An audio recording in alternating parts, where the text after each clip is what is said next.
Mm. What's going on, everybody? Welcome to episode number 55 of the Everything NYJ podcast. Liam, Italy Jet, we are your host. We are joined by a very special guest, NYJ Mike. How you doing, my friend? I'm doing well. Thank the boys for having me. Fired up. Jets are 5-2. Things are good. Let's get after it. Oh, absolutely, man. Gina, how you doing today? It's been a very, very busy day, but it's always good to spend my Wednesday nights with you, Liam and Mike. Appreciate you Of course. taking your time to be on the show. Like I said, very busy in St. Louis, Missouri. You know, there's always the leaves are flowing and Yeah. very windy. Just came from a Halloween thing, and I still, when I go to events, I still get ripped for being a Jets fan. And then I tell them back, we're 5-2. Come at me. Well, who's your team? Stupid Cowboys, stupid Chiefs. And I'm like, all right, well, I mean, we're doing good. I don't care what you say. You ain't gonna Yep. knock me off my high. Yep. It's been a very busy week for the New York Jets. It's been a very busy week. Very busy week. All right, What do so you before we get into this, I just wanted to mention that you guys could follow us on all social media platforms at Everything NYJ, Facebook, Instagram, Twitter, and of course YouTube. If you guys like this video today, please give it a thumbs up. Oh yeah, wait, hold on. I'm sorry, Gino. It's okay, dude. You're good. Follow Gino on all of his social media sites at Italy Jet. There it is. Instagram, Facebook, Twitter, and of course Snapchat. So yeah, like I said, give the video a thumbs up if you guys like like what we're doing today. Subscribe to the channel if you're new here, if you haven't done so already. Hit the bell for the notifications. We have daily YouTube videos. So Matt, where can we all find you on social media? Mike, I'm sorry. Oh, you're getting me I'm confused getting with you two mixed up. NYJ. Matt, yes. And we are not brothers, but I cannot confirm nor deny if Matt does run the Jets social media account, as people like to hypothesize online. You can find me at NYJ Mike. I don't even know how my handle is. I think it's at NYJ underscore Mike or something along those lines. You'll find me. Just look up NYJ Mike. It's a very creative name. I don't know how I thought of it. Yeah, it have to be a real, just like my parents were so creative naming me Mike. So, Mike. but yeah, we're all over Twitter. You'll see Matt and I, and we do our Broadway Jets podcast, which has its own Twitter handle as well. You can follow us on Instagram, Broadway Jets. We're trying to get a little bit of a footing over there, but it's Yeah. tough to post shit on multiple platforms. Oh, tell me about it, dude.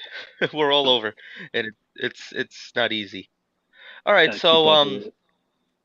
so I guess we'll get to know you a little bit. So, you're very creative on Twitter. Like I think you're like if people follow you, which a lot of people here do, they love it. Like I just think that like your Twitter account, like you guys, like you and Matt, like you guys are funny. You guys have like some ridiculous articles, and you guys are very intelligent football fans. So like how did that all get started? Yeah, no, I appreciate it. Right around when COVID was starting, Matt came to me and he's like, dude, we go on Twitter all the time with our normal accounts and we see these quote unquote so-called experts, guys like PFF or these national pundits who just like to kind of use that LOL Jets take. And we got Mhm. sick of it. We said, look, we know about the sport. We do have some creative, ridiculous takes.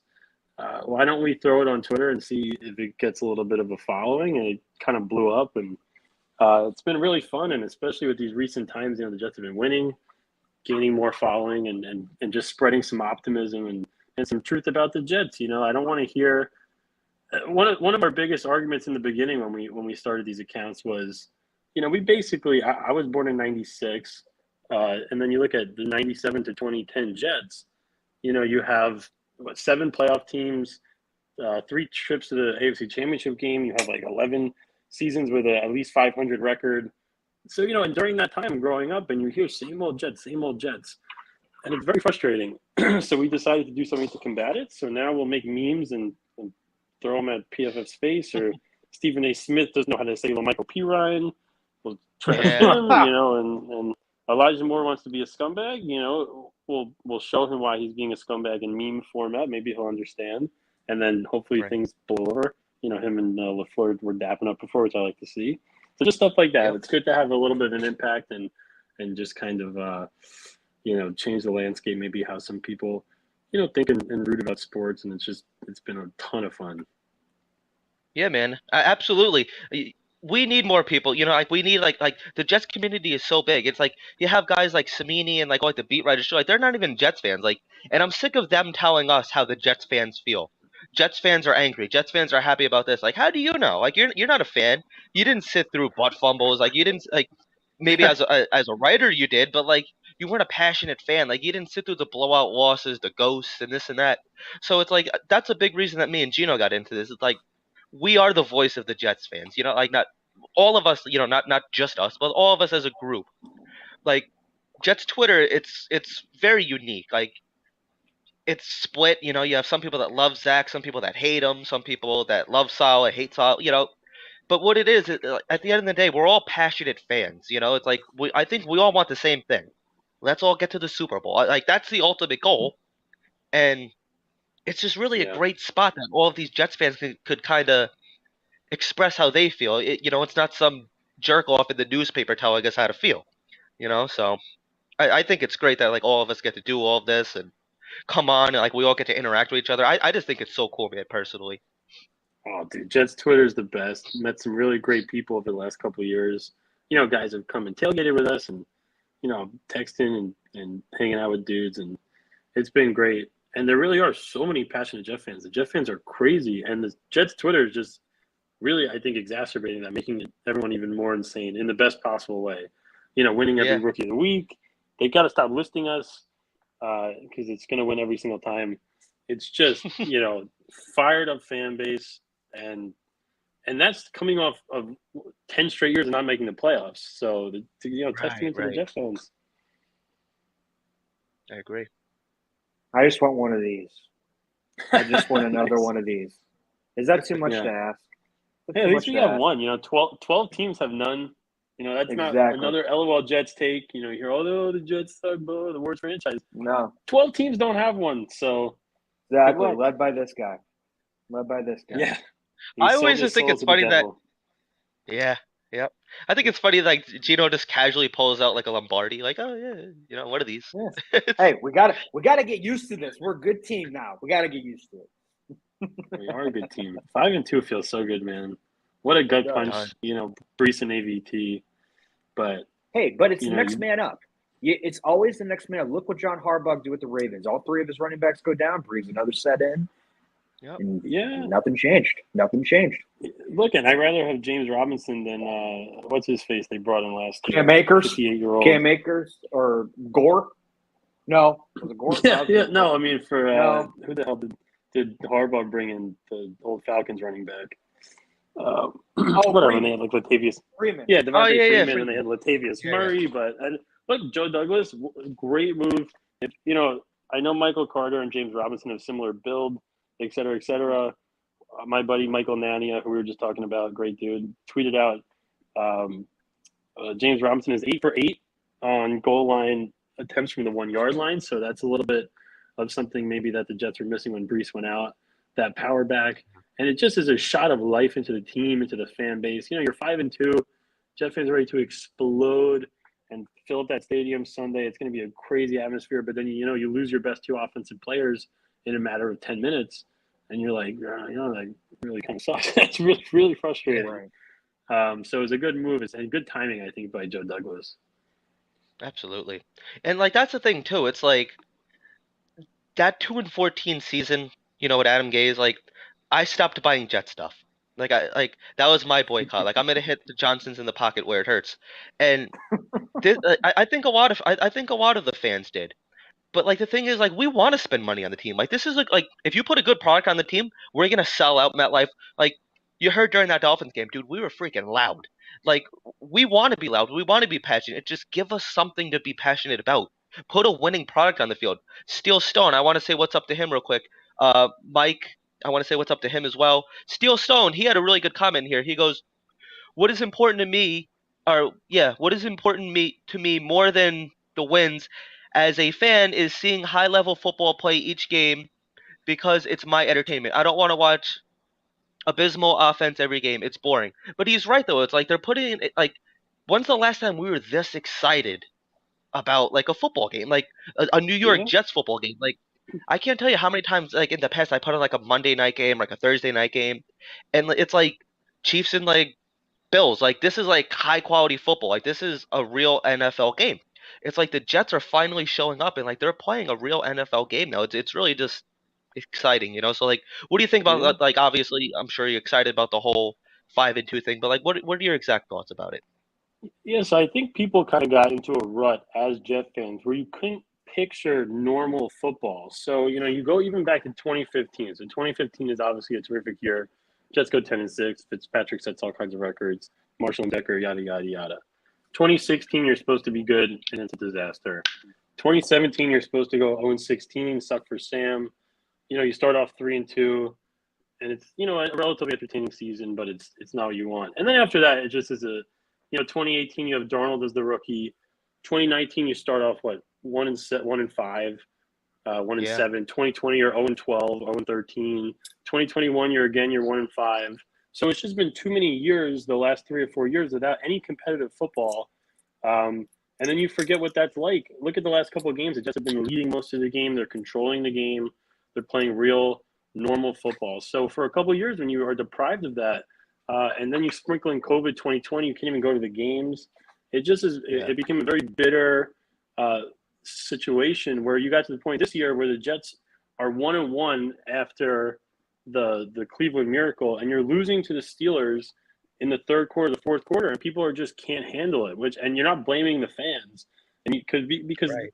those seasons 2020 doesn't matter at this point. There's not really anybody on the team from that time, which is also kind of Yeah, disturbing. no, But it is. so when you're at that point and fans are freaking out, you want to be like, hey guys, let's take a step back. We liked what we did in the offseason. You believe in Joe Douglas. You believe in this rookie class. Let's give it some time, and then it works out. And it's nice. It feels good. But Jesus Christ, if the Jets would have lost, like if they would have lost the Cleveland and Pittsburgh game, it would have been a disaster. People would be rioting. So good thing we're not in that situation, and cooler heads have prevailed, and the Jets are playing normal football once again. We're in a very good spot. Right, right. Overall, I think that 2020, the way things happened, the way things have changed, especially when Joe Douglas came in. It's like the first year, it really wasn't a great draft for him, but because Gase It, kind of ran a it lot looked of like things too. it looked like a great draft too. Remember that For people for said it him, was. for him, Yeah, for him though, for his system, it looked good. For Gase's system, with yeah. Mims and back then, for his system, it was good. But some of them are not even on the team now. But I when still you don't look, even know what a gay system is, to be completely honest with you. No, he's an offensive genius. Please don't question Yeah. him. That's it. Yep. You're right. You're right. I'm sorry. but based on last year and this year, this is the best draft the Jets have ever had, arguably. I mean, Sauce Gardner, Brees Hall. I can go on and on and on. But the thing is, like in 2015 and 2010, were you ever this excited about where we're going in the future? Because even back then, we did draft well. We did free agency pretty good, but we did draft well. So what do you think? Oh, Oh, oh, wait a minute. it's okay. Technical difficulties. It's all Mike, good. you there? Alrighty. No, Bye. Sorry, I got a phone call. My grandma is calling me. It's terrible. She has to know I'm on the podcast. damn it, Grandma. Yeah, but it reminds you of 2006, 2007, 8 when you're drafting guys like Mangold and DeBerkshire and Revis, or even 2000 when you have the 4 first-round picks and you get Ellis and Abraham and you got Lavernius Coles later and you get Ted Pennington. So there have been some situations, and after both of those situations, the Jets have been very good for a number of years. The Jets made the Right. playoffs in 2001, 2002, 2004, 2006, and then you draft those guys in 2006, and you make the playoffs. Well, you're 9-7 in 2008, and that team was 8-3, a Super Bowl contender with Favre until he got hurt and didn't tell anybody, and then 9-10. And 11, you're still good, and those teams probably could have continued a little more if the Jets made a couple of different decisions. But you said it, man. This is a really, really talented young roster. And you even look ahead to the next year. The Jets will have cap space because all of these young studs are on rookie deals. Your quarterback's on a rookie deal. Who are the Jets going to be paying? You know, there's decisions to make with guys like C.J. Mosley and Corey Davis. You know, you're paying Jordan Whitehead $7 million and DJ Reed $8 million in the tight ends, but it's really not much, nothing that significant. So you're spot on, man. The Jets are in an unbelievable spot. Things are way ahead of schedule, especially on defense. You know, it was like everything that the Jets could have hoped could happen is happening. Quinn Williams is playing like an all-pro. Sauce Gardner is out of his – can I curse? Yeah, Go for it. go right ahead. He's out of his fucking mind. Fucking DJ Reed is insane. Look, DJ Reed looked like a good corner and whatever. And Joe Douglas has made some of these kind of signings before where it's like, you know, like a solid player, but DJ Reed looks like an absolute monster. You know, the linebackers and safeties were some cause for concern, but they've been terrific over the winning streak. Carl Lawson is fourth in the league in quarterback pressures. So everything that could go right has gone right on defense. Everything's ahead of schedule. Garrett Wilson looks like a maniac on offense. You're going to get Brees and Elijah Vera Tucker back next year. I mean, it's a very good situation. It would be a perfect situation if we knew what Zach Wilson was. Right. Yeah. Well, before we get into the quarterback, we were talking about that we don't have to really pay anybody this year. Quentin Williams happens to be in a contract year. What are you thinking about him? What are you comfortable paying him? Before this season, I wasn't comfortable paying him what he's going to make. But now, you know, we've been waiting for him. Where is the game record? Where is the number 3 overall pick? You know, he's had good statistical years. He also has dealt with the, you know, rotational, whatever the Jets want to do and play him 62% of the snaps, which is still annoying. But it's working. So, you know, we'll shut our mouths. But now I'll pay him whatever he wants. This guy has been all over the place. He's been wrecking games. Double team, triple team, doesn't matter. Recording the sacks, getting the, you know, blocking the kick when you need it, forcing a fumble. It looks like a guy's going to break through and have a 10-yard run. Quinton just comes in and alligator rolls him for like a 4-yard run. It's just, he's been unbelievable, and I think he's the catalyst for most of this insane defense. And he's really, you know, giving those guys up front those one-on-one matchups, and it's just, you know, you finally are seeing the difference. Every play looks like the other opposing quarterback's under pressure since the Packers game. Yeah. Yep. Would you be comfortable like in the 15 to 18 million a year range, or? Yes, this guy is an absolute star, and not before this season, you know, because the last couple of years you could point out, oh, he had 6-7 sacks, good numbers for a defensive tackle, he has this many pressures, this many blah blah blah. No, I'm not paying him $18 million to you know, put up these deeper stats. This year he's been absolutely dominant, defensive player of the week kind of guy. Yes, I'm comfortable paying, and he's been terrific leader, saying the right things, much more mature. Once he got his braces off, I think that helped a little bit. But, yeah, he didn't look like a teenage boy. Just see, like the thing like with Quinnen is like I think he's always been a good player. It's just like how highly he was drafted that like he didn't really live up to the 3rd overall pick for a long time. I think that was really like the biggest knock on him. Like I don't think anybody ever said he was a bad football player. He was a bad defensive lineman. No, he was good. I'm just not paying him $18 million, you know, to be good. Right. You know, he already has as many quarterback hits this year as he does last year. You know, same amount of sacks. You know, last year he had 6 sacks, now he has 5. He's like just wrecking games, dude. That's what you got to do. If you want to make $18 million, you have to wreck the game. And the Jets could afford it. You know, everyone's they're not really paying anybody. So you're right, though. They are going to be paying Quinnen next year, which I'm happy about. Do you think the Jets? I'm going to talk about next year, and then we'll kind of talk about what's going on this year. Do you think the way things are going with Conklin and Uzama, especially with Whitehead, do you think that they'll pull the plug on some of these guys if they continue to go down kind of that little path that they're going? Because we didn't really expect it at all. What do you mean, like they won't re-up like a Uzama or a Conklin, or what do you mean?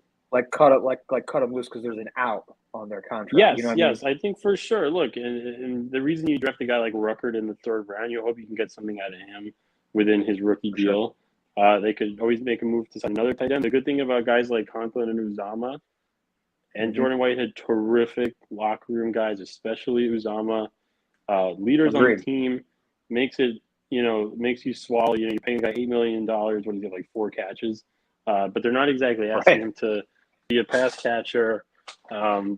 Conklin is still on pace for a good receiving season, and the Jets are going to have to throw the ball more at some point. And keep in mind, obviously the Zach stuff, they did face two really, really tough defenses on the road the last couple of weeks with weird weather conditions.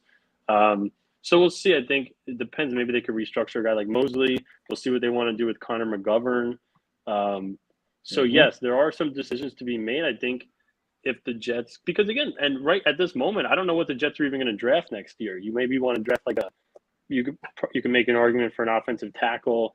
You can make an argument for a center. If the Jets do have plans to draft a center for example, I think so. Yeah, then they'd be more comfortable moving off a guy like McGovern. Or if there is a sick tight end, then the Jets hopefully have the 32nd pick. But if they have like the 21st pick and there's a guy projected to them, maybe they will cut a guy like Uzama or a guy like Conklin and make a move there. I think that's definitely in the cards because at some point you're going to have to improve somewhere. And the roster is deep and it's well built, but would I rather have an absolute stud tight end for $16 million than Conklin and Uzama for $8 million each? Probably. I agree. Yeah, I agree. see that. Yeah. So do you think that there's going to be I can't believe we're talking about cuts right now, but do you think that there's going to be any surprise cuts at the end of the season like that you didn't see coming just because of like the depth on this team? Yeah, I mean, it depends. Like Corey Davis and CJ Mosley. But the interesting part about all these cuts are these guys are such good locker room dudes and leaders on this team that it's difficult to cut them, And it's like, I don't know if it's going to be this offseason because, again, a lot of these guys that we're talking about are still early on in their rookie deals. It's not like these guys are like a Quinn is coming into an expiring rookie deal and you have to make a decision. Obviously, they're going to pick him up, but, then extend him. So the Jets have some time and, they don't need to be especially hasty, but at some point, something's got to give and they're going to have to pay some guys and they're going to have to make some decisions on who to surround, their quarterback with. They're going to have to make a quarterback decision. It doesn't, again, have to be this offseason, but these things are going to be coming. And it's good. It's good. There are good problems to have. These are the problems you want to have. I remember when the Jets were thinking of when they had Becton and people wanted to draft Zach Wilson.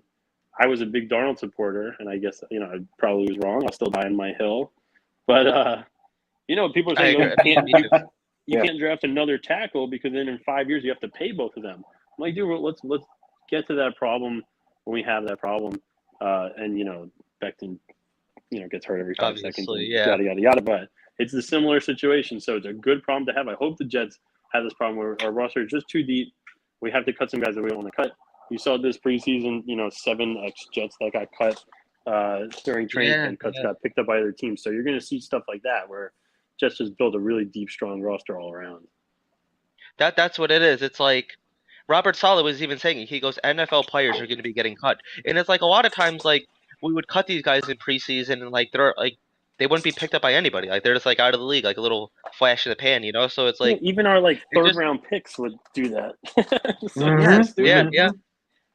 It's just, it really shows the kind of job that Joe Douglas has done since he's gotten here, that we have actual, like, NFL caliber players on this team, and it feels like it's been forever since we could actually say that. Like, going back, like, what's funny is I don't think anybody on the team today was on the team Darnold's rookie year. Maybe Shepard. I feel like Shepard's been on the team forever, but, like, he might just be the only one. It might be like Thomas Hennessy. I mean, it's like stupid. Right. It's funny because the picture, like when the Jets unveiled the new uniforms, it was Darnold, Jamal, Robbie Anderson, Anunwa, Leonard Williams, Herndon. Yep, Herndon. Yes, it's like Herndon, that whole picture. They're just not Jets anymore. Like it's gone. Absolutely. And we thought that they had talent at that team too. Like I believed in Robbie Anderson. Like I was never really a big Williams supporter, but like Anunwa, obviously, he got injured and everything. But dude, I really was so high in the 2019 Jets. I mean, they did win 7 games, and a lot of those games were against bad teams, and after the Jets were already basically eliminated. But dude, I was such a big Darnold guy, and the way you finished 2018, last 4 games of the year, I think he led the league in quarterback rating. And then you go out and get Le'Veon Bell and CJ Mosley, and we're like, dude, let's go. You're up 16-0 against the Bills. I was so happy, of course. I want him so bad. It just didn't work out, but it shows what we know. But no, I hear you. And again, just to the testament of the depth on the roster, look at the inactives every week. Like you got guys like Denzel Mims and Bryce Hall and Bryce Huff, like these aren't guys that should be inactive on a healthy scratches. So very, very impressive. In a quick, very short amount of time, it's all kind of turned around. Oh, absolutely, absolutely. So I'm gonna switch here to the Patriots game. This has been on my calendar. This has been on my calendar. I've circled this. I've highlighted this. My wife is like, stop talking about it. So I'm going to talk about it. I hate them.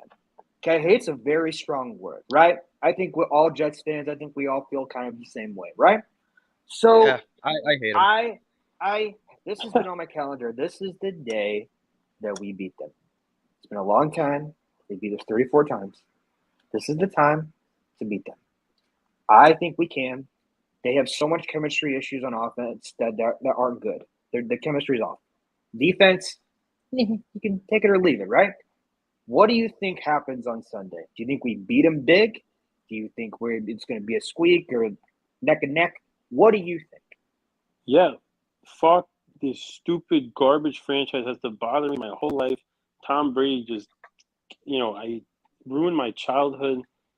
Absolute garbage. 30-8 against the Jets. They beat us 12 straight times, and in those times there's so many nauseating losses. And they beat us in the playoffs in 2006, and just a bunch of garbage. So I'm not scared of this team.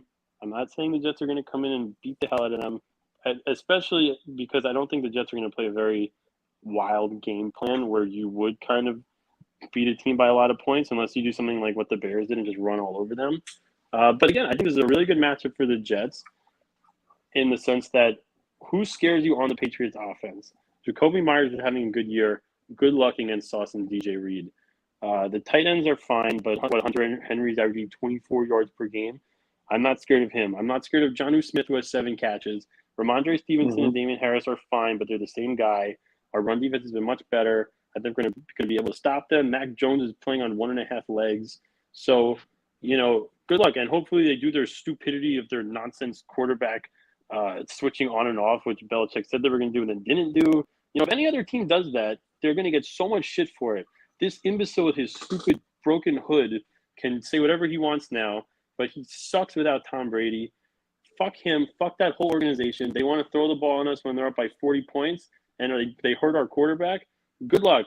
See them on Sunday. I hope our defense smashes them into smithereens, but I don't think the Jets are going to blow them out. It's only for the fact that, it's going to be, I think, a conservative game plan from LaFleur like you've seen the last couple of weeks.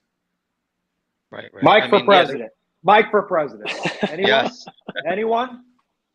Sick of these nonsense garbage. I have them circled on my calendar too. Gino, I could see it like circled like on your calendar. It's like your wife has like a doctor's appointment, and then it's like Patriots game. And she does. That's the thing. That day she does. Like she's got a home health thing, and I'm like, okay, sure, why not?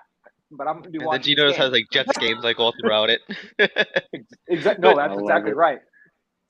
I would love to blow them out, dude. Like I'm not afraid of their. I think our defensive line is 100 times better than their offensive line. Like I don't want to show these guys any mercy. Like last year, they violated us. They hurt Zach Wilson. That they messed up his knee, and then they dropped 54. 54 points on us. 53, 54, somewhere around there. It was 54. So it's like 54. Yep. I don't want to show any mercy on these guys. Like how many times, like the 33-0, 45-3. Rex Ryan buried that ball. It's probably still there. One Jets drive, but it's like I want to blow these freaking guys out. I do. Like they have it coming, dude. Like they really do. Like we haven't been able to compete with them in a very long time. The last time that we beat them was in 2015. And you could even argue that's because the New England Patriots foobarred the coin toss. So yes, that was not talked about enough. That was 100% their fault. And then the Quincy 50-yard catch. Dude, yep. And then Eric Decker in that end zone, dude. That place erupted. I'll never forget that, man. I remember exactly where I was sitting. But you know what I love more than that? I love the playoff win when we knocked them out of the AFC to advance to the AFC Championship. I mean, that's probably either the second or third best win in the franchise history. I guess you can make the argument the 68 championship game would be number 2, but fuck that. I'll take 2010 any day of the week. I mean, yep. And like you play the Patriots twice in the next 3 weeks. You have to win one of the games. You're probably not going to beat Buffalo, even though I'm going to convince myself before the game that they're going to win. But being realistic. So, and this is the interesting thing is the Jets. Going into the season, you would have said, "Hey, if you can survive until the bye week, schedule loosens up." Now the Jets have the number one, of course, strength of schedule against for the rest of the season. Because of teams like the Seahawks that are playing well, and the Vikings are 5-1, and you got the Dolphins and the Bills twice. So, there are some winnable games. The Jets basically have to go 5-5 from this point to make the playoffs. You think, out of the Jaguars, Seahawks, Lions, Patriots twice, Bears, the wins are there. Lions. But it's the Lions. Yeah, it starts Sunday, and Salah's going to have these guys fired up. Yep. The defense has just been flying around. And like you said, smash them in the mouth, take the Bears formula from last week, and beat the shit out of them. And Zach Wilson needs to make a couple of plays now. He's got to lift up this team a little bit, after those couple of injuries. It's time. Got to make some big throws. Right. And I don't want to hear the whole, Belichick. Belichick cannot just destroy Salah on Sunday. Because even so, I said before, Belichick without Brady, blah, blah, blah. Belichick is still one of the best coaches, if not the best coach in the history of the sport. And, his defense is still good. And Matt Judon has 8.5 sacks. These guys are also flying around. The stupid both Jones cornerbacks. They could just have any random cornerback come in and be ridiculous for no reason. So, let's take it to them. And them. We'll be 6-2. They'll be 3-5. Good luck. Yeah. If we win that coin toss, I think we have to receive the ball, and I think we have to send a message right at the beginning of the game. I don't think that this is a game that you could even defer in. But the question I wanted to ask you, is there any matchups that you are afraid of this Sunday? Yeah, I mean, look, I don't know what we're going to get out of Elijah Moore. So the Patriots cornerbacks are both playing really well, both of the Joneses, and then Matt Judon against whoever the hell is going to be our tackle. So you need Dwayne Brown to play well. It looks like Cedric Ogibi is going to play right tackle. I don't know what the point of having Mike Remmers is if he doesn't ever play. Doesn't look like Fant or Mitchell are going to be back this week. So, we have to be able to protect this guy. Yeah, hopefully both of them come back. But it's like, you got to be able to protect Zach. There can't be 8,000 free rushers every second the Broncos blitz. It's like it's the first time the Jets saw a blitz last week. So, and if Zach wants to do all this running around the backfield stuff, it's going to at some point come back to bite him. So I am nervous about the Patriots pass rush. Other than that, I think the Jets have clear advantages almost across the board. And I'm really not scared of the Patriots offense. Mac Jones has 2 touchdowns, 6 picks. So it's like 190 yards per game. I'm not nervous about him. Those running backs are solid, but I think the Jets could keep up with them with their big bodies up front. So if the Jets could really corral the Patriots pass rush and not, have a pick six, a fumble six, a block punt for a touchdown, control the game and beat the hell out of this team. Absolutely. You said it perfectly, dude. Perfectly. Fired up. What do you think about the James Robinson trade? 6th-round pick we got for him, potentially going to be a 5th-round pick. It depends on how we do well. I know with Hall going down, it's a big blow to this offense and ADT. I am the type of guy that's where the next man up kind of guy. I've already explained that. But what do you think the signing, what kind of statement does that put in the AFC East and in the NFL for the Jets with that signing? It's just the best move by Joe Douglas, because I personally would have rather had Kareem Hunt, but that's fine. It's tomato. This guy is clearly number 1 or 2 running back available. It shows that the Jets are in it to win it this year, because again, Joe Douglas hadn't really done anything like this in the middle of a season, and why would he? Whatever, the Jets 1-6, and they're going to go out and make a trade like they did in 2014 for Percy Harvin for no reason. Right. Which was hilarious. I'm glad Percy Harvin's on the Jets. It's hilarious, but so it shows the team, the locker room, the fan base. The Jets are ready to go. We're 5-2. We're making a push for this thing, and it's a much needed move. Because Ty Johnson, whatever, he's supposedly a good pass blocker, and he can catch the ball a little bit, but you have to supplement Michael Carter with somebody. And, God forbid Michael Carter got hurt. It's an absolute disaster, and you just have a gaping hole at running back. So I absolutely love the move. I thought he was the number 2 guy available, and that's just a complete personal opinion. he's younger than Kareem Hunt, and the Jets will have him under contract next year. So if Brees takes some time to come back from his ACL, which he will, I would doubt that he's going to be back opening day next year. Was it the end of October? So I was just over the moon about it, and the timing was just perfect. Didn't even make the Jet fans sleep that night without knowing what the hell is going on. And another sad night of thinking about Brees. We're on to New England. We have a new stud running back, a guy who had 1,400 scrimmage yards and 10 touchdowns in 14 games in his rookie year 2020, and has been productive since. So I'm just over the moon about it. I think it's the right move. Oh, absolutely, man. And what I didn't know though is that he's dealing with a little bit of a knee injury, which is why Is that Jacksonville why was he had willing to give zero? him up so easy. I didn't know that either. Is that why he had no attempts last week? Yeah, Yes, yeah, he's he's been dealing with a dealing little with an knee. injury. Robert Saleh said it today, yeah, which Well, that's concerns me a annoying. little bit. Well, it's frustrating, and glad I know that now on live YouTube. But Well, I think well they're also going to be activating Bam Knight, I believe, too. So I think it's They going to already be did, yeah. yeah, I think it's going to be more of a Carter and Bam Knight, and then we're gonna because Robert Saleh even said that they're going to ease Robinson into it. So I don't think that he's going to have this big game that we're all expecting him to Right. have, But we've no, also it's been not even really spoiled about this with week. Brees Hall. Brees is insane. I mean, one Brees on the run, the touchdown run last week. I was actually in Vegas during this weekend, which was very fun. A little bit tired, not a hero, just here talking Jets, but You're a hero, man. no. So I was with some Jets fans, and we're like, this guy is probably the best offensive player I've ever seen. Brandon Marshall in 2015 was unbelievable. Other than that, you go back to like Curtis Martin, but holy shit. So again, not expecting anybody to replace him, and even not for this week, but just going forward, to have another guy to complement Michael Carter, who is a legitimate seasoned NFL running back. Right. 2,100 yards, 18 touchdowns, can catch the ball. Almost 49 catches in 2020. So, yes, very, very happy about it. And if we get to see Bam Knight this week and he plays well, that's awesome too. You have another guy that you know about. So, right, which makes moving on from Ty Johnson so much easier. I'm sorry, Gino. It wasn't a knee injury; it was an Achilles injury. Oh, even better. Well, Great. I just looked it up. Yeah, that's great. I just looked it up, so my bad. Yeah, I thought it's it not was a knee; it's just his spine. Yeah. Yeah. he's just half crippled. Right. Yeah, whatever. It'll be fine. But when he's not half crippled, he's great. Right. It's just that we just so happen to have him when he is, but no big deal. Right. So, sorry, Liam. Go on with your question.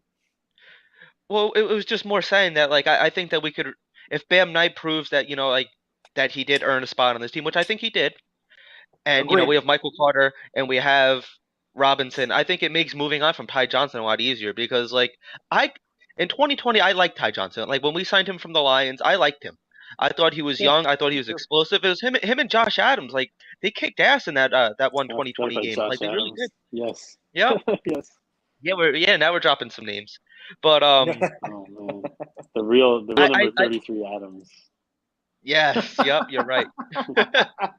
But dude, like if we could have like next year, just think about like this three-headed monster with Hall, Carter, and Robinson. Like it's great, but then like the only thing that you do worry about a little bit, and like I'm not so worried about it with the running backs, it's kind of like the Elijah Moore situation where like one guy thinks he deserves more touches than the other. Michael Carter, might start to get jealous that Brees Hall's breaking out. He doesn't seem like that type of guy. These all seem like they're team first guys. Neither did Elijah Moore, so. Right, so I just wanted to get your opinion on Elijah Moore. Like, what do you think about the whole situation with him? Oh man, I thought he was so in the wrong. It was one of those things. Again, we're very pro Elijah. Like Matt and I have a website called BroadwayJets.com where we make some shirts. We literally just made a sweatshirt with Elijah Moore's face on it. So we're not anti anybody. We're not always blindly following the team, whatever. I thought something was going to come out after the fact where you're like, LaFleur, like. Right, yeah. Like Robert Saleh was banging his mom or something, and you're like, all right. Or Zach Wilson. Yeah. But it's like. Yeah. Or both. At the same time. But for that to be the, he just complained about targets when your team's on a 3-game winning streak, the best streak in 7 years, the best overall feeling about the team, like you were referencing before, since at least 2009, 2010, and you're coming off a rainy game in in the Packers in Green Lambeau. Bay, Yep. where the Jets threw the ball 18 times and nobody on the team had more than 2 catches, and you're going to come out and complain about targets? Literally go fuck yourself. Go to hell. It's insane behavior, and especially in this locker room, I was super surprised about it because it seems like a complete camaraderie, good leadership. Guys are saying and doing the right things.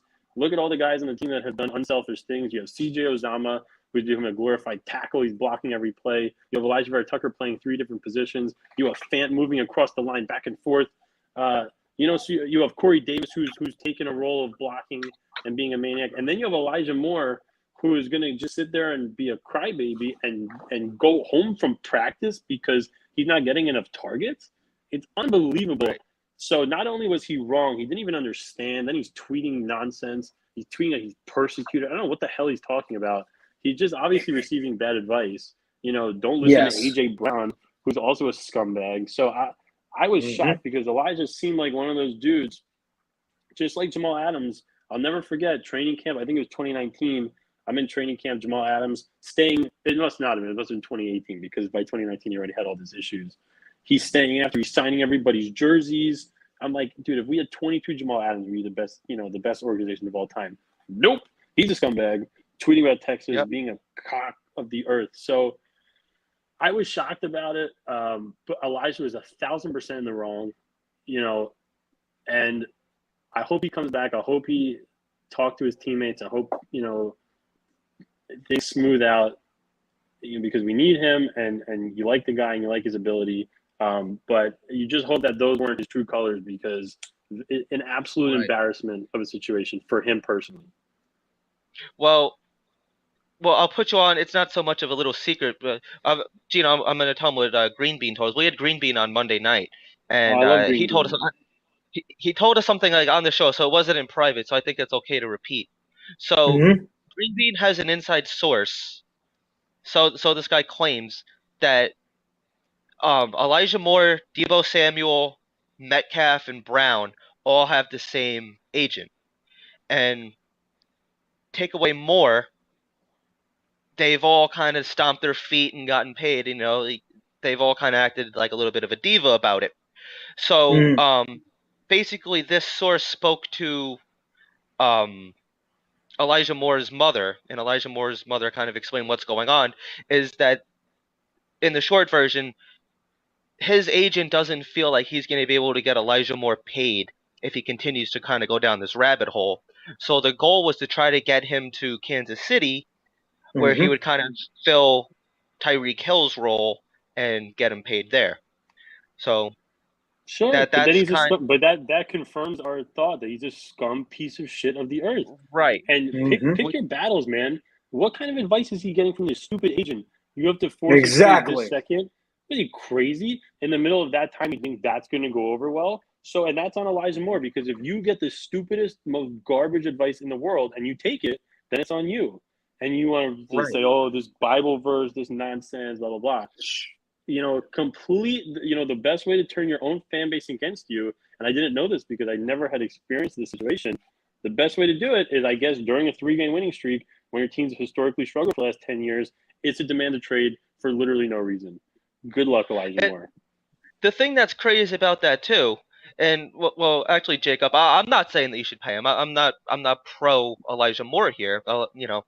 But I guess fuck, I just lost my train of thought. Honestly, reading the comments over here. Fuck, what was I gonna say? That's really bothering me. The point is basically, Elijah. The point. Yeah, I kind of remembered it now, but it's just like this wasn't like a contract year for him anyway. So it's like they're like, what's the like?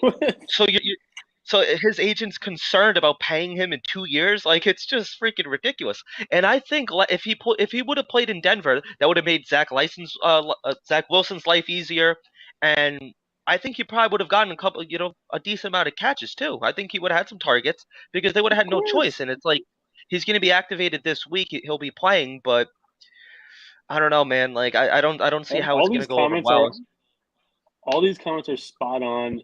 You don't know what he's doing in New England? He could throw the ball on the floor and be like, "Oh, I have no idea."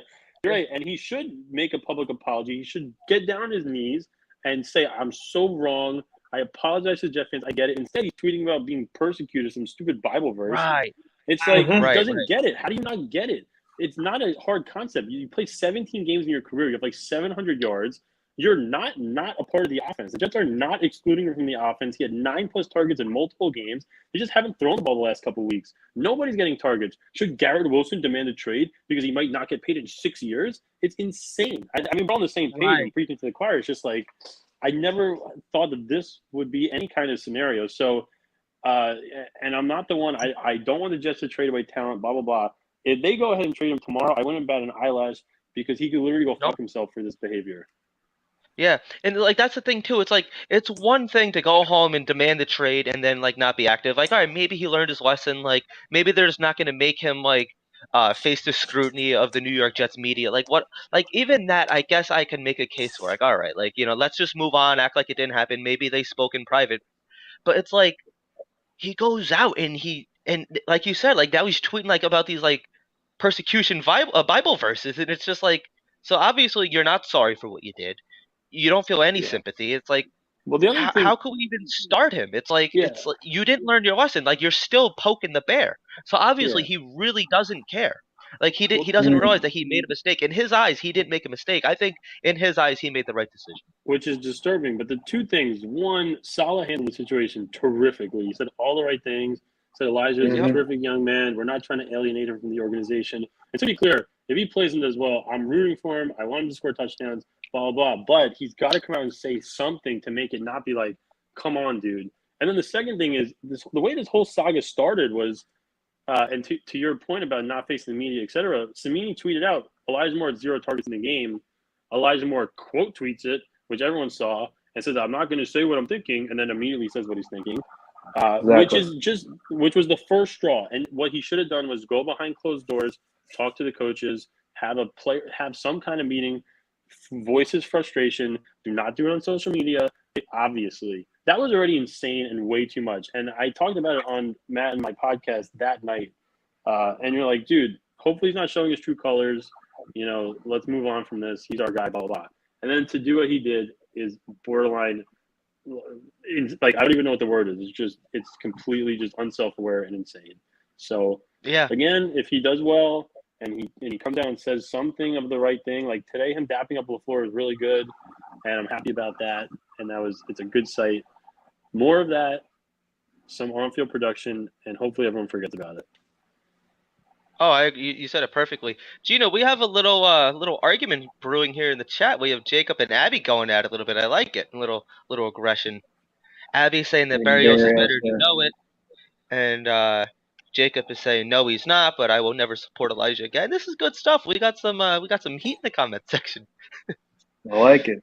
Thanks for all the comments, everyone. Appreciate it. It's funny. Yeah, I've been looking at him and I'm like, wow, there we go. Yeah. It's like to never forgive somebody is tough. I mean, his actions have been very disturbing. Again, if he comes out and says the right thing and it seems heartfelt and he understands, then I think I can get over it. But the timing of it is just absolutely bizarre. And, it seems like he showed his true colors. It does. Yeah, like I don't trust him moving forward. It's very hard for me to trust him. Liam, read this. All right. Fellas, as fans, we forget that this is a business and fans have no right to get on him for his personal business. The same way Moore has no right getting on you if you ask your boss for a raise. Oh, come on, Steel Stone. Look, Steelstone, if I was working at my job for like 2 weeks and I go up to my boss and ask him for a raise and people tell me that I'm an asshole, they're right. It is what it is.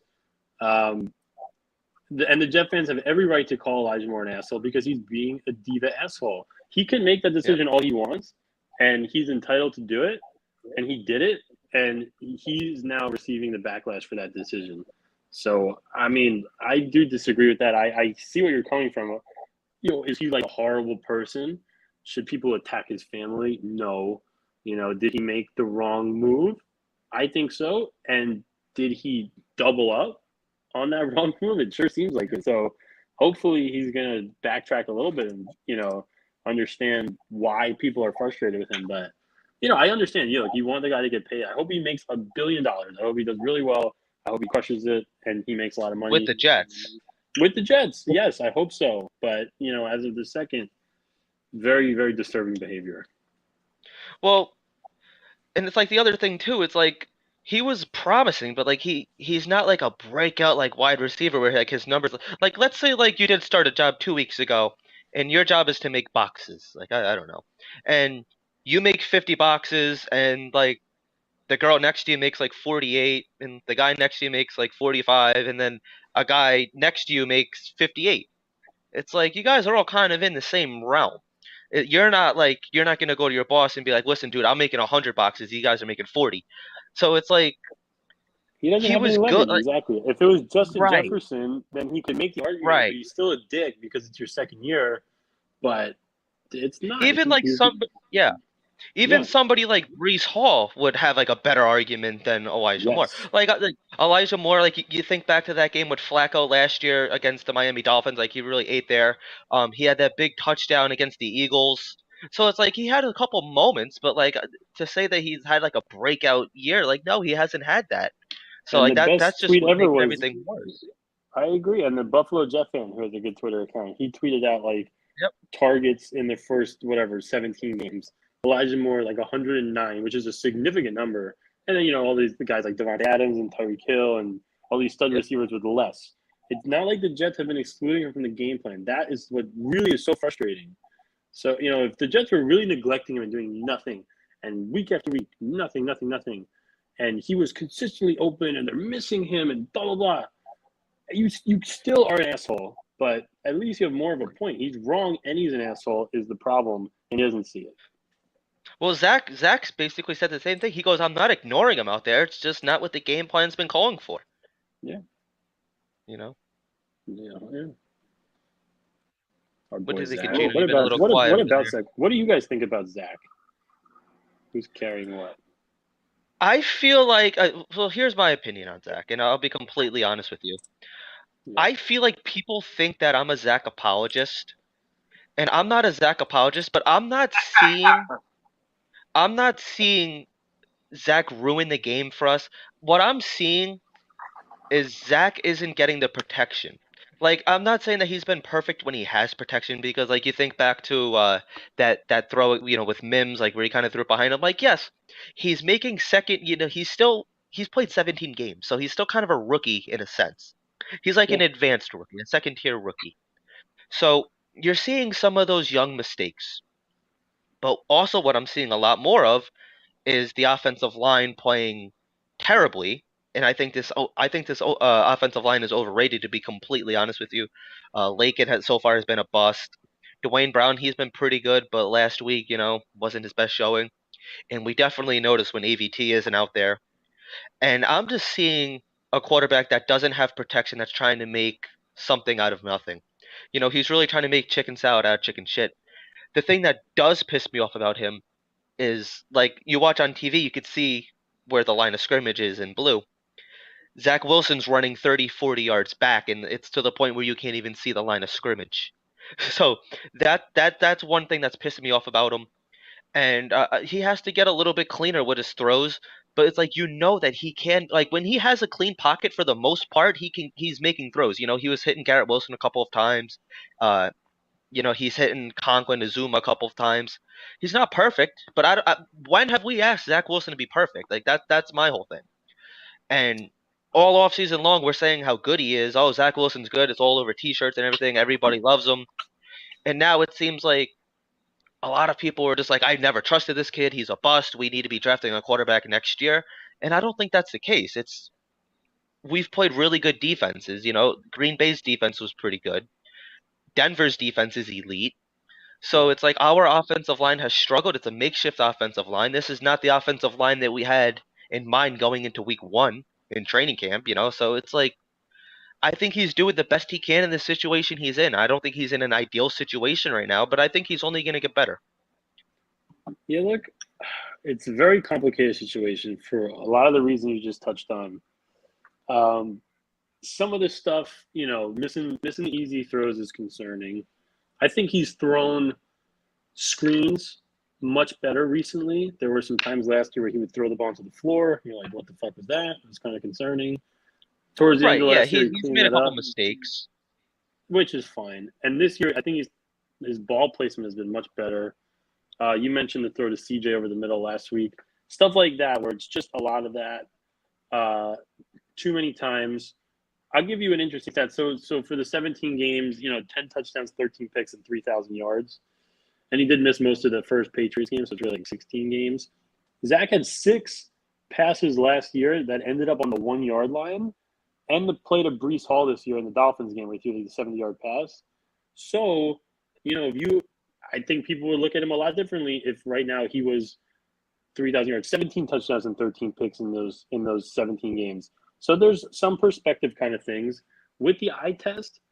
It's not the cleanest. It seems like in the first half he doesn't see the field very well, and then he kind of loosens up, especially if the Jets are losing, like you saw with Pittsburgh, you saw with Tennessee last year. There haven't been too many complete games where he just looked really good all game. Like the Bucs game last year was terrific. The Eagles game, he came out and the Jets scored touchdowns on 3 straight drives, and they will score again.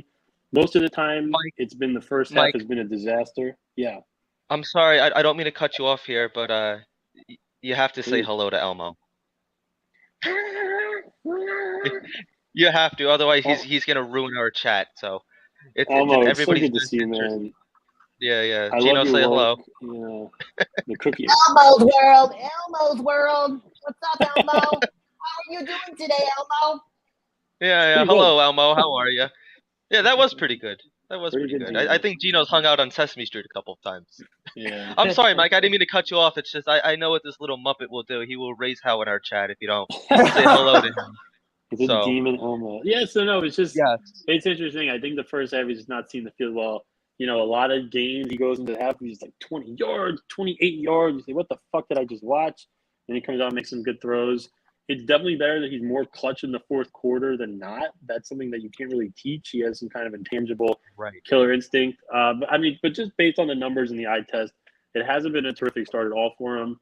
Everyone's hoping for the Josh Allen anomaly, where Josh Allen's second year, the Bills, his first year he sucked.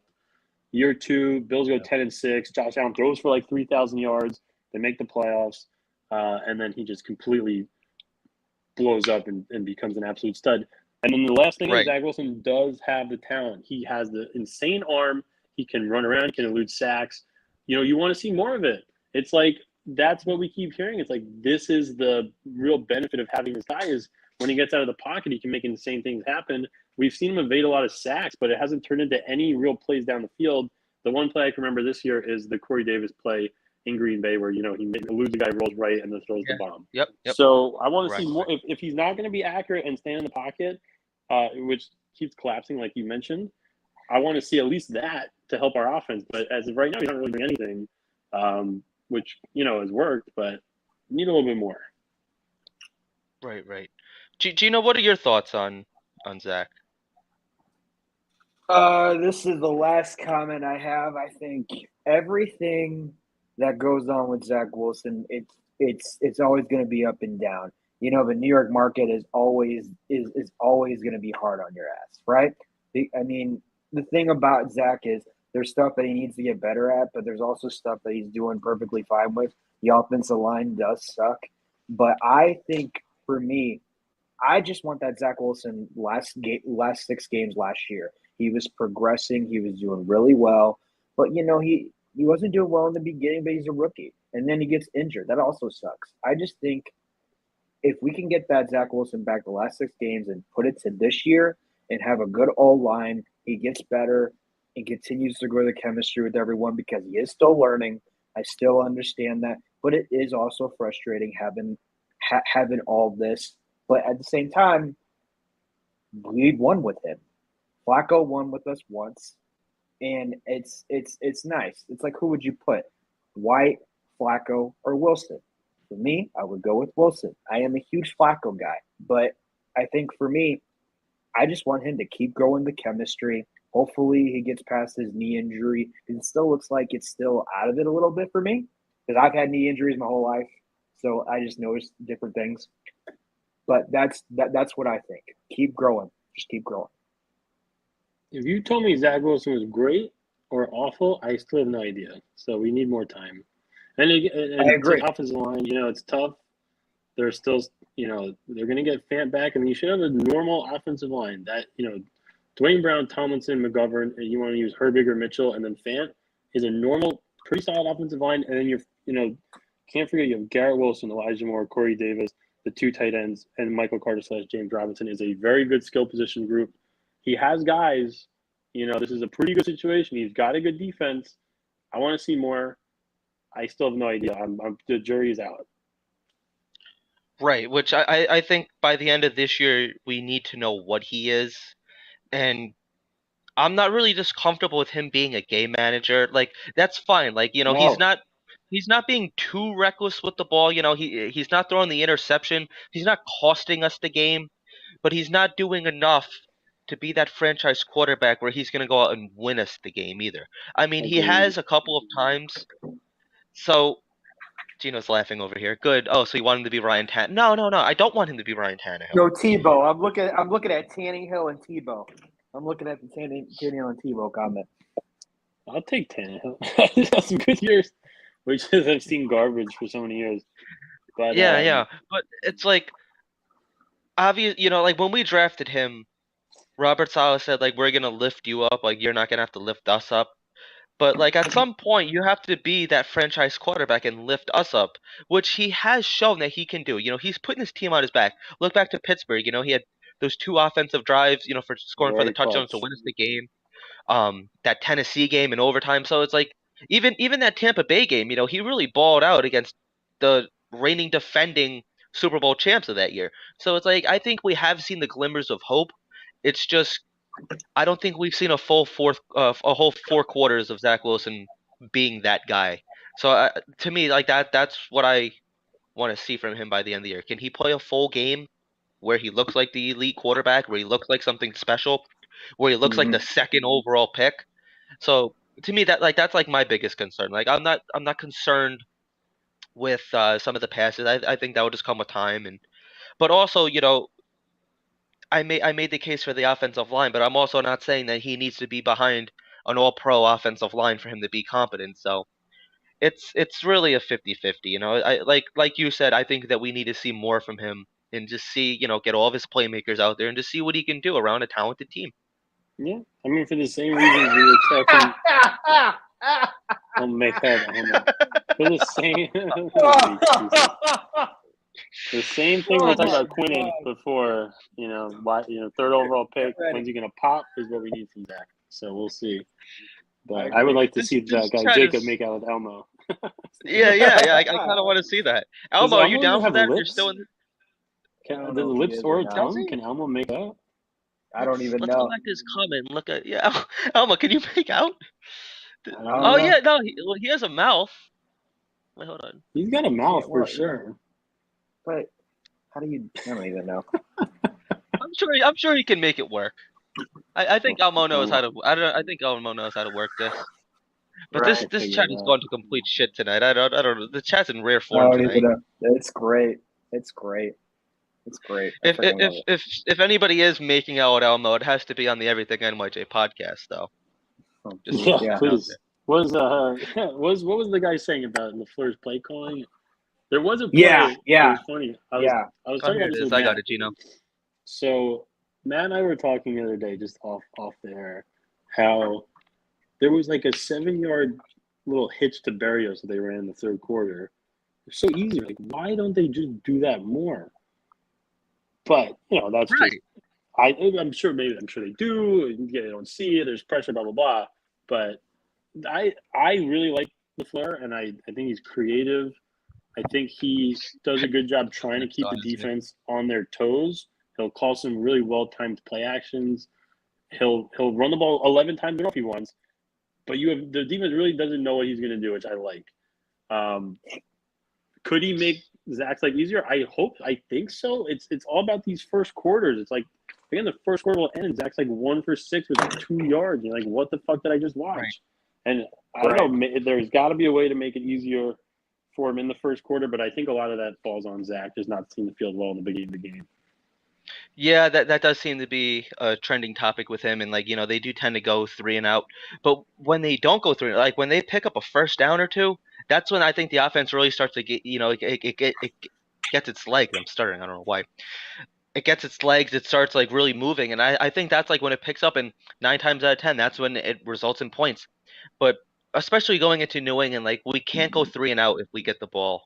If we have kickoff and we receive the ball, we can't go 3 and out. Like Oh, that's dude, really the if the biggest thing. Patriots come out on their first drive and have an 8-minute drive for a touchdown, I will literally light myself on fire, or I'll just make out with Elmo or do something that I Do don't want both. to Make out Elmo on fire. do. Why not both? So Yeah. that because it seems like that happens every time. Take the wind out of the stadium, take the life out. The fans Right. get upset.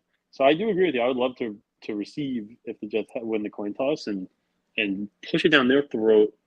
And let Mac Jones play from behind. Good luck, this scumbag with Right. one Right. foot. Right. That's the best. That's the best way to do it. Is just have him play from behind. Are you going to the That game dirty on Sunday? bastard. I will be there. I will Oh, be you there. will. Okay. Yeah. Matt and I have season tickets. We sit up in section 309. We'll be Okay. tailgating at lot M3 if anybody wants to come through. We take shots every Um. hour on the hour. Nice. Nice. Nice. I'll be at the Buffalo game. Me and my girlfriend are going to the Buffalo game. There it is. I'll You'll see you be in there as M3 as well. well. I will be at M3 anytime. Yeah, I mean, I'm sure. What day is the Buffalo? Let's see. Next week. It's the 6th, I believe. Because my I girlfriend's coming up. Yes, as Michael Jackson once said, I'll be there. He also said some I'll other be things that I won't repeat. there. Yeah. Yeah. Come to my ranch. Right.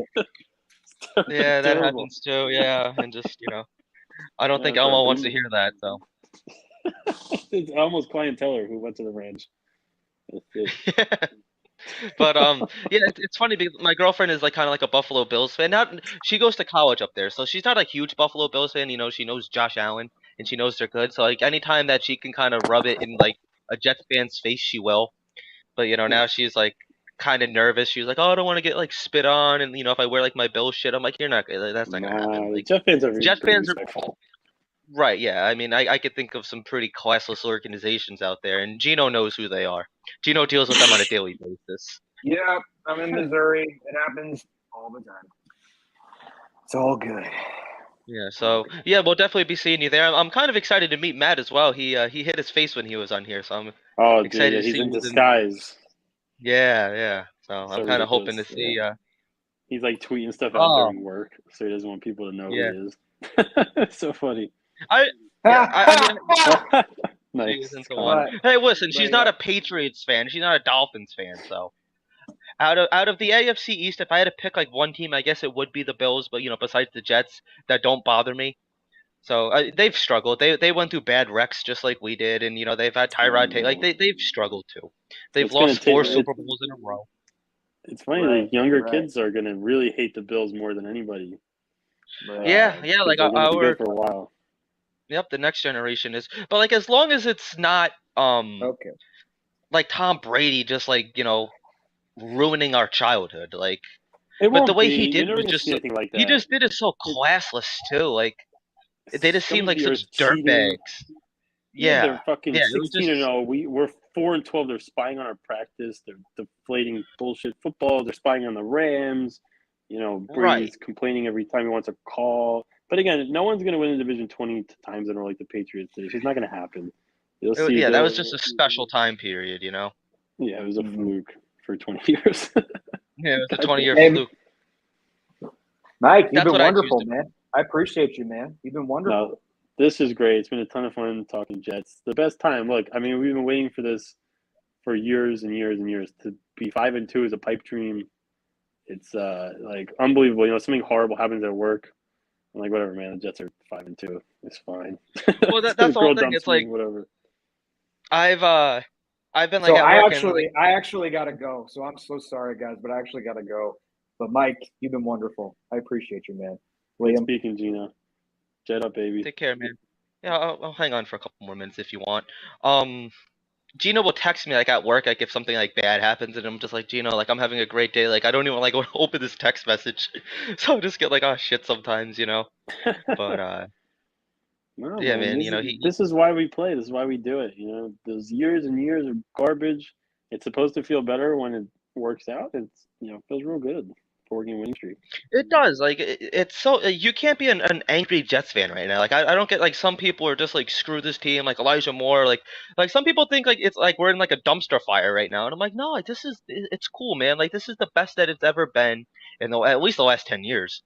And Yeah. obviously, I think we all felt really hyped up like when they were going to like the AFC Championship game and everything. But it's like this is for years to come. Like this isn't like a 1-2 year team. Like this is only the beginning. Robert Saleh says all the time, like these guys are only going to get better from here on out. 100%. It's a really good. It's an interesting point. This is such a young team, and again, to be at this point, at this part of the process, I wouldn't. If I'm a team in the AFC East, I'm very nervous, especially if Yeah, Zach does turn out to be great. Oh my God, it'll be yeah, like the Bills. It's a similar situation. You'll have just an absolute dominant, vicious, physical team that you can't stop, and you can get stopped. right, right. Um, See, like in a way, like I feel like with this team, like, are you concerned that like in five? I mean, like this is a problem way down the road, but like in 5 years, like this is gonna be a really expensive football team at like on the same rope. So obviously, like you Yeah. want all of your draft picks to work out, but like at the same time, like thinking to the future, I'm like, oh shit, like we're gonna have to pay these, and not only that, like we're gonna be picking up probably some quality pieces like from here on out too. So not that I'm concerned 5 years down the road. I'm not looking that far, but I guess I am. But Well, the is way that that like a gets concern of dicey, yours? is if Zach Wilson is not the guy, because then, I mean, if you draft another quarterback, you could, pay your whole team and try with that. But if you want to go out and acquire a veteran quarterback, you look around the league recently, and the quarterback mobility from team to team has been completely unprecedented. Like guys like Russell Wilson moving and Matt Yeah, Stafford, yeah. um, even some of these older veteran guys like Matt Ryan, which didn't really work out. Um, but Deshaun Watson, like these guys getting traded has not. Kirk Cousins, a free agent, like has not been a thing in football. So if it doesn't work out with Even Zach, Wentz. even Wentz was a big deal. The guy was almost the MVP. So Derek Carr Yeah. rumors. So if it doesn't work out with Zach, you're not dead. But then you have to invest in another quarterback, and then to invest in another quarterback and pay all these guys is difficult. Eventually, you're going to have to pay Zach. If you're paying Zach and he's not an elite quarterback, then you got to lose some pieces on your team. Then you struggle, stuff like that. So if Zach becomes an elite guy, you will lose some guys in 4 or 5 years down the road, but you'll be able to swallow it because you'll have your franchise elite quarterback. Right, right, right. Is Oh, there like a Tom Brady, by certain the way, is the other guy that moved. I forgot. Yeah, yeah, yeah, he's doing Yeah. yeah, I love it, dude. I love that he's getting divorced. Like I Yes, fuck him. like normally like, I don't get into like people's like personal lives and everything, but like he made my childhood hell. So it's like if I can Yes. like now I'm old enough to enjoy the hell that he's going through, I'm gonna enjoy it all. Mwah. I'm doing it, Oh, it's the you know? best. But is there like certain stats that you're expecting to see from Zach to kind of know what he is by the end of the year? Yeah, I 'Cause, like mean, his it's not even. touchdown numbers. Yeah, Let's see what his numbers are so far. he I has don't know one them offhand. touchdown. He has one touchdown and 2 picks. He caught a touchdown. He ran for one, but it's like, what are you doing? 57% completion. They're ugly numbers, and Yeah. you're on a 4-game winning streak, so it's fine. Are there certain stats? Maybe not exactly this year, but if you look, and people were saying on Twitter, like, what are you predicting Zach's stat line to be? Most people, if they're being realistic, were like 24 touchdowns, 13 picks, 3,900 yards. Um, and it's just not anywhere near that. No. And again, now you're playing 17 games. So if you average like 214 to 220 yards per game, you're going to get up to the 3,800 yards, which we haven't seen in since 2015. So Right. even that would be nice, but you want to just even the eye test, like, got to just make these normal throws. And if he's really not going to make the normal throw every time, when he does roll out of the pocket and make some stuff happen, throw a 72-yard bomb, do something. So just a little bit more production. One touchdown in 4 games is a little bit strange.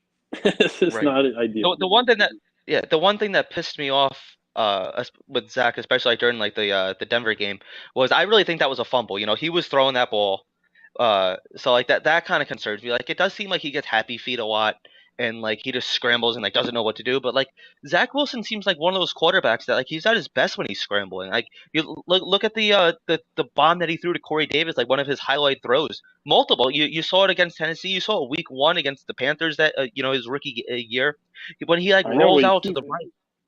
we keep referencing the same games. Obviously, he's only played 17 games, so there's only a limited size. But it's that Tennessee game.